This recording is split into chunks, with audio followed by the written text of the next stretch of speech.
le Seigneur vous bénisse. Je vais vous avoir d'aimerer bénir et combler au nom suprême de Jésus. Je prends la parole en ce jour pour répondre à plusieurs personnes qui m'ont posé la question comment faire pour réussir en cette saison nouvelle. Je voulais profiter de cela pour vous dire tu n'as pas été créé pour cette nouvelle année, mais cette année a été créée pour toi. C'est-à-dire tu as un succès pour ton ciel. Mais qu'est-ce que je vais dire au travers de ça? Quels sont donc les secrets? Ou en d'autres termes, quelles sont les clés qui te permettront de réussir en cette année 2025? Je profite de cela pour vous dire que je suis bien et bien l'ambassadeur de Jésus-Christ, l'apôtre Jésus Oufou, superviseur des églises, chapelle internationale de la foi glorieuse au Cameroun et dans le monde entier. Le plaisir est même de prendre la parole en cette matière de grâce afin de te donner ces clés. La première chose que je voudrais te dire, si tu veux réussir en 2025, la première chose à faire, c'est d'oublier le passé. Oublie le passé. Ésaïe 43 à partir du verset 18 déclare: ne pensez plus aux événements passés et ne considérez plus ce qui est ancien, car voici, je fais une chose nouvelle qui est sur le point d'arriver. Dieu a des choses nouvelles qu'il veut faire avec toi, mais ton passé reste la prison dans laquelle tu es cloîtré et qui t'empêche de vivre véritablement ces choses. Frère, abandonne ce passé, oublie ce passé. Après, fais une table rase du passé et décide d'avancer avec Dieu. Et la deuxième chose à faire, c'est d'avoir une addiction à la parole de Dieu. Tu dois avoir un retour à la parole de Dieu, qui est la Bible. Retourne dans une vie de méditation de la parole de Dieu. Cherche à connaître qui est le Dieu qui t'a appelé. Cherche à connaître qui est le Dieu qui t'a créé. Cherche à connaître qui est le Dieu qui a créé cette année. L'addiction à la parole est la clé d'un succès radical. Il a dit à Josué que ce livre de la loi est selon pour de ta bouche, médite-le de jour comme de nuit pour agir fidèlement selon tout ce qui est écrit, car c'est alors que tu auras le succès dans tes entreprises et c'est alors que tu réussiras. Josué chapitre 1, le verset 8. Si tu veux réussir, retourne à la parole et tu auras un succès authentique et redoutable. La troisième clé que je vais te donner, c'est d'avoir une vie de prière radicale et acharnée. Frère dans le Seigneur, n'a-t-il pas dit dans 1 Thessaloniciens 5, le verset 17, priez sans cesse. Jésus était un homme de prière, Élie était un homme de prière, et tous les hommes que nous avons vus dans la Bible et dont nous contemplons aujourd'hui sont des hommes qui avaient une vie de prière radicale et acharnée. Car prier, c'est parler avec Dieu, c'est communiquer avec Dieu, c'est avoir des instants d'échange avec Dieu et avoir cette intimité avec celui qui t'a créé afin qu'il te donne les directives, les plans et ce que tu as fait pour 2025. Rentre dans une vie de prière radicale. Sois un homme qui prie de façon exagérée, car le ciel a besoin de prière. Le ciel n'a pas besoin de décourager. Ne dis pas que j'ai trop prié. Non, tu n'as pas prié plus qu'Élie. Tu n'as pas prié plus que Jésus. Tu ne pries pas plus que plusieurs autres personnes. Rentre dans la chambre à coucher de Dieu. Sois cet homme qui prie. Sois la chambre à coucher de Dieu. Sois un homme qui a les genoux par terre devant Dieu. Car un homme qui peut s'agenouiller devant Dieu peut rester debout devant qui que ce soit et devant tous les défis de la vie.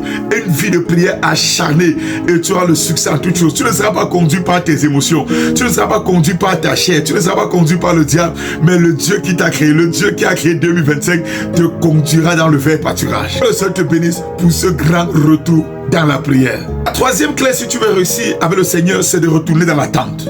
Retourne dans la tente. Retourner dans la tente, c'est retourner dans l'église. Frère, ne sois pas de ceux qui abandonnent leur assemblée. Décide-toi qu'en 2025, je deviens fidèle avec Dieu, dans la maison de Dieu, dans la présence de Dieu. Je retourne dans l'église qui est la maison de Dieu. Frère, aussi vrai que nos corps sont les temples du Saint-Esprit, nous avons aussi besoin d'un lieu physique où nous allons aller l'adorer, le célébrer.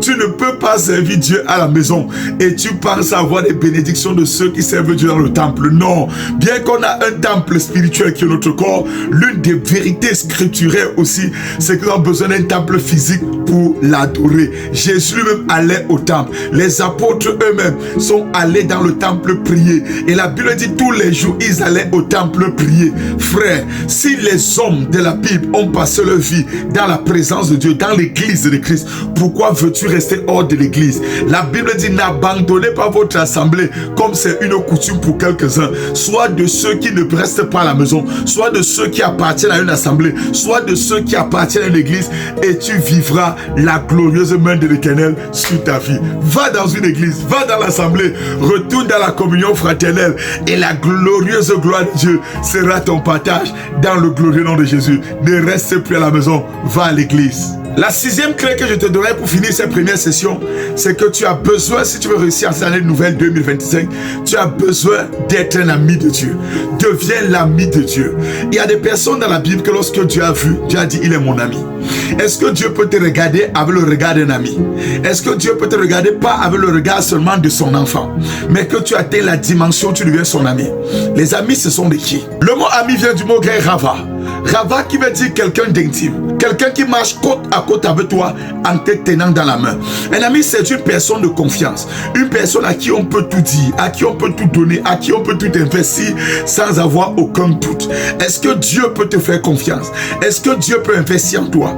Est-ce que Dieu peut te donner un capital, sachant que le jour où il reviendra, tu auras fructifié ce capital? Ou est-ce que Dieu entraînera ce capital, tu auras profité de cela pour investir dans les passions de ta propre chair? Qu'est-ce qu'un ami? C'est quelqu'un qui accepte tes qualités et qui accepte aussi tes défauts. C'est ça un véritable ami. Un ami, c'est quelqu'un qui est vrai dans ses opinions et dans ses pensées. Il n'a pas de pensées divergentes. Dans toutes ses opinions et dans toutes ses pensées, il est vrai. Un véritable ami, c'est quelqu'un qui est avec nous par plaisir et non par intérêt. Le monde d'aujourd'hui est rempli d'impérialistes. Ce ne sont pas les amis. Un véritable ami est avec toi par plaisir. C'est pour lui une joie et c'est pour lui un privilège d'être ton ami. Il est avec toi par plaisir et non par intérêt. C'est qui ton véritable ami? C'est quelqu'un qui te respecte et qui garde tes valeurs. Un ami ne peut pas te dévaloriser. Un ami, tu es cher à ses yeux. Un ami, tu as du prix à ses yeux. Un ami, c'est quelqu'un qui a peur de te perdre. C'est pour ça que le Seigneur lui-même pouvait dire, tu as du prix à mes yeux. C'est pour ça qu'il pouvait dire, tu es la prunelle de ses yeux. Parce que quoi? Il a peur de te perdre. Et c'est encore qui est un ami. C'est quelqu'un qui nous bosse à aller plus loin et jusqu'au-delà de nos compétences et de nos capacités. C'est un véritable ami. C'est quelqu'un qui peut nous dire les vérités en face et sans arrière-pensée et sans autre chose dans le cœur. Un ami véritable, c'est quelqu'un qui peut tout te donner sans autre intérêt. Le Seigneur Jésus est ton véritable ami. Dis-toi qu'en cette année, l'une des clés de ton succès, c'est faire de Jésus ton véritable ami.